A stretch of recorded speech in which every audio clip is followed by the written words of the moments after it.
All right, welcome back to my channel. Well, here we go again.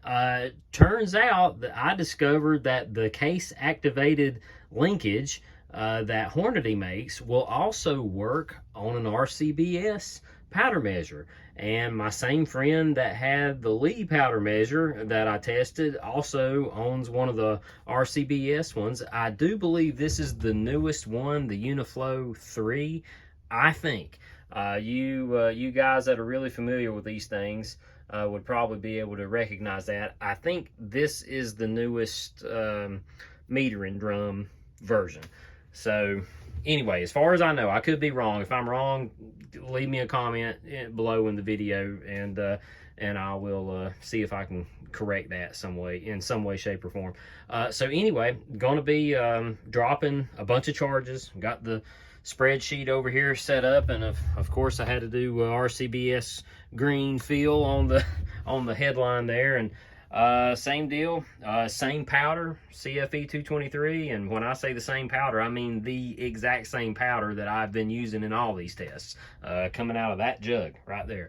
So yeah, got my case zeroed out and ready to roll. So I'm going to get to dispensing some charges, and I'll probably come back in here in a minute or two with some video footage of the operation of this thing. So let's see how she does. Oh, one other thing.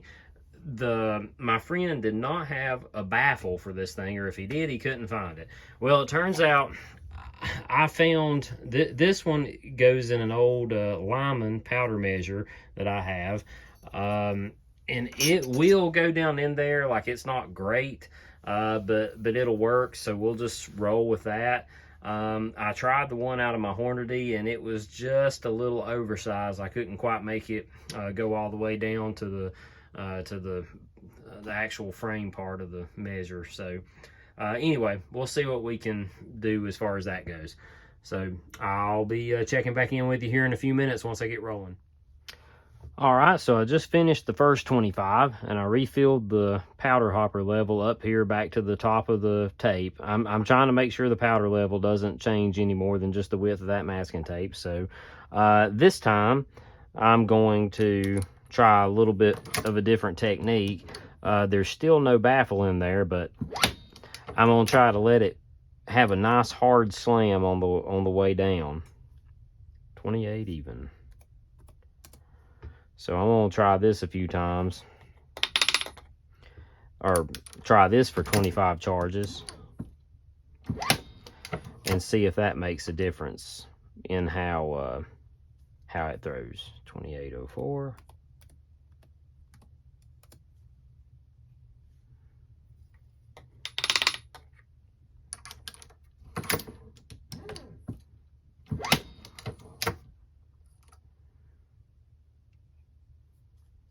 One four.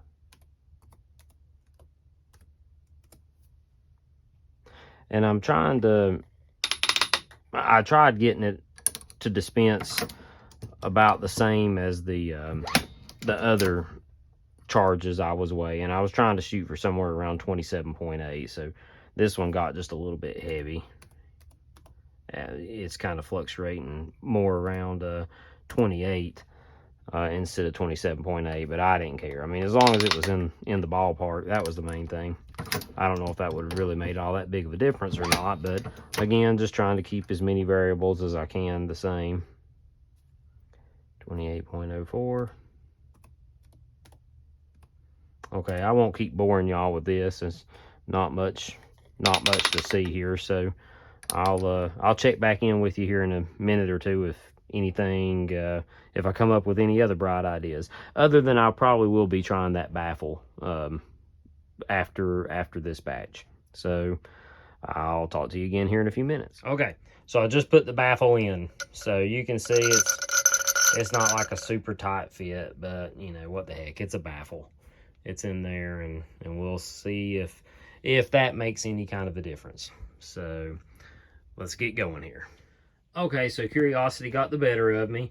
I did not see any kind of like super better results with running the baffle, so I decided to go back to No baffle, so I took it out, and there it lays. And I put another piece of tape down here and kind of marked a low powder level. So I'm gonna see how it dispenses down there, and this will probably be the last 25 charges. I thought about quitting, but I was like, well, I want to see if testing a lower powder level gives better results on this thing, just mainly because it's my friend's, and I was just going to let him know, hey, whenever you're loading with this thing, it seems to throw a little bit better if you're at such and such powder level or whatever. So it also seemed like the hard slamming on the way down yielded some better results there. So I am going to do the hard slam down with the lower powder level here, and we'll see if we can't get this thing dispensing a little more accurately than what we have so far. So let's make sure the case is zeroed. I'm sure it probably is.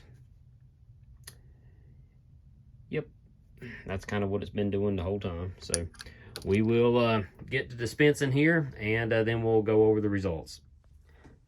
I guess I just kind of missed you guys, so I wanted to touch back in with you one more time, kind of show you the process here on these last maybe 3 or so charges. 28.22 that I'm dispensing here on the low powder level with no baffle. But this has sort of been the process for the last 25, 28.24. It seems like it's picked up steam here in the last little bit, like it's throwing a little heavier.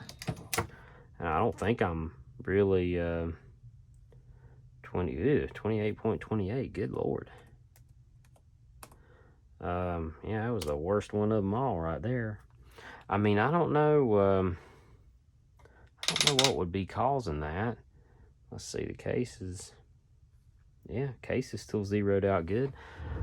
I loosened this little this locking knob a little bit back when I started, just to be able to adjust it. But let me see how easy it is to turn the actual metering chamber. No, that ain't easy to turn at all. Wow. Man, it actually took quite a bit of effort to turn it. So no, I don't think that thing was coming loose or anything. So I don't know, maybe just as it gets a little bit lower. I mean, as you can see, I tried making sure, the powder level didn't change any more than just the width of that masking tape, even on the lower feel side there. So who knows? I gave it as good of a fighting chance as I know how to do. So now we will definitely go over the data. I've got 100 rounds dispensed here. So well, what the heck, I guess we could just do that right now. Okay, so I was going to originally try to do this in the reloading room, but it was going to be way too aggravating trying to hold the camera still and go over this. So here we go. The different things we tried was no baffle with a medium powder level, and then no baffle with a medium powder level and a hard slam on the downstroke, sort of as to maybe settle the powder a little bit better. Then we tried with a baffle, medium powder level, without slamming, and then I tried no baffle with a low level, and I was also slamming. I meant to add that there because it seemed like I had a little better results on the slam. So let's go down here and see what we wound up with. So on the let's see, our best extreme spread was 0.26. Our worst was 0.34, and that was with no baffle on the medium powder level. Was our worst showing as far as the extreme spread goes. Now over here on the baffle with the medium powder level and no slamming, I did have a standard deviation of all the way to 0.08, which given the other tests that we've done, that's probably the worst one I've seen so far, I think.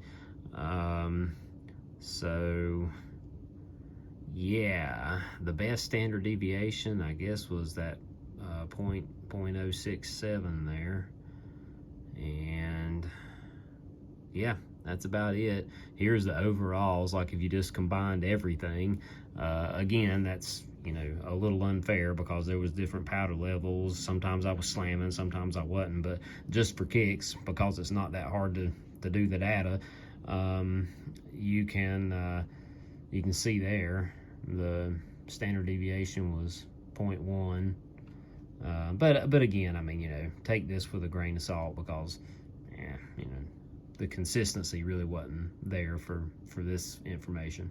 But anyway, there's the there's my test of the RCBS Uniflow. Again, I'm pretty sure this is the Uniflow 3. I'm pretty sure. There's no markings on it, and I haven't really you know, researched too hard to confirm if that's the one I have. You know what? I'm gonna do that right now. Hang on a second. Okay, so here I am on RCBS's website. Let's see, priming and powder charging, powder throwing. Let's see. Okay, here we go. Competition meter, Uniflow powder measure 3. That one looks like it kind of has a little bit of a brass.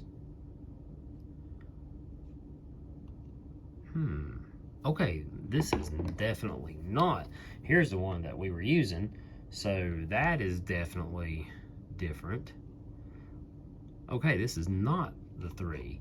Let me go back here. Let's. Definitely, I don't think. I bet this is it. The quick change 3, because that looks. I mean, the quick change. Just the quick change, and it did come with the baffle. Yes, I believe that is. What do we got down here? There. Yeah. Let me see if I can actually zoom in on this a little bit. Oh yeah. I believe that's the one there. Yep. Same style of adjustment. But here's another funny thing: is this powder measure has on the side opposite of the arm, there's no hole or anything like that, and you can see there this one has a little thing on it. So I'm still not exactly sure. Let me see if I can get out of this. Let me make sure there's not another one here. The change competition, but it's got an entirely different meter and bar on it. Quick change high capacity, little dandy. I don't think there's any more down here. I think that's more inserts for little dandy. So I mean, heck if I know. Maybe this thing's older than we think, because I'm not seeing. It's just their electronic ones.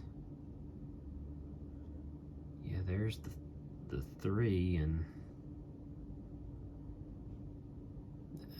that looks to be the closest one. The RCBS quick change powder measure. So I guess that's the one I was testing. Quick change parts can be used to upgrade existing Uniflow powder measures. So I don't know what the little doohickey is on the left side there. I mean, like I said, the one that belongs to my friend here, it has no spot for anything like that, but that is definitely the same, the metering drum thing. Okay, anyway, so I guess that's the one I was testing, best I can tell. Maybe this is just an older version. So anyway, thanks again for watching. Sorry it kind of got a little lengthy here at the end, trying to figure out you know exactly what it is I got, but there's the results again. So if hey, if y'all, like I said earlier, if y'all really know what powder measure this is, if you have one just like it, definitely leave a comment in the under the video there and let me know. Here again, here's a little bit of a closer look to it. No threaded holes or anything like that on the side opposite of the charging handle. There's what the metering drum looks like. There is a flat. Let me see if I can turn this.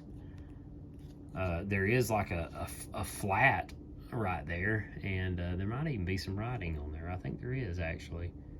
Yeah, maybe. So yeah, got the hex at the top, and then like a knurled ring, and then the adjustment bar there.